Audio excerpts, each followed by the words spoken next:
Bakristo bavandimwe kuri uyu munsi mukuru w'impuhwe z'Imana, buri wese aho ari yiyambaze Nyagasani Yezu Kristo umwami wacu, uturinda mu buzima bwacu bwa buri munsi, twuzuriza buri kimwe dukeneye.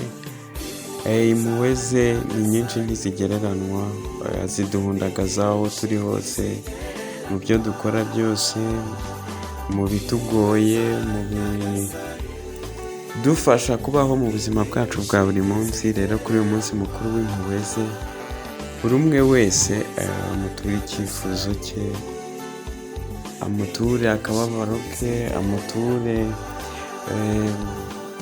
abandi, umuture ibyifuzo byose ufite kuri uyu munsi mukuru, kugira ngo akomeze abane natwe, adufashe mu byo dukora byose mu buzima bwacu bwa buri munsi, adufashe gukomeza gukomera, twaba duhuye n'ibibazo cyangwa se duhuye n'ibituma tutamukorera neza kuri iyi si.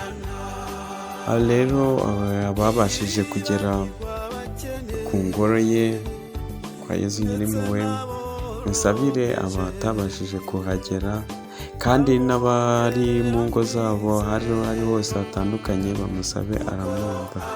Nyagasani Yezu ni umwami wacu kandi umwami w'amahoro, ni umwami udukunda, ni umwami uduhora hafi mu byo dukora byose.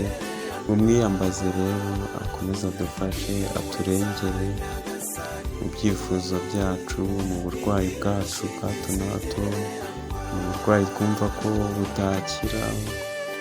Aho ariho hose ariteguye kudufasha, buri umwe wese amutura umutima we, kandi ni umwami w'amahoro, ni umwami utanga amahoro aho turi hose.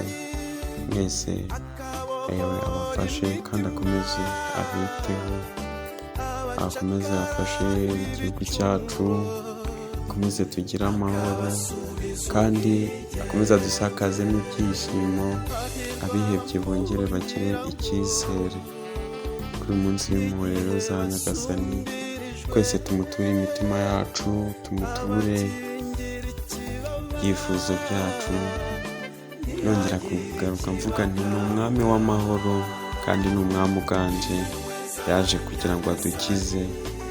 Natwe rero tumwemerere, impuhwe ze zidusakare aho turi hose mu gihugu, aho turi hose mu maparuwasi atandukanye, aho turi hose mu mirimo itandukanye. Tumuture inshuti, abavandimwe. Nyagasani ni umwami w'amahoro. Murakoze cyane. Umunsi mwiza w'impuhwe za Nyagasani.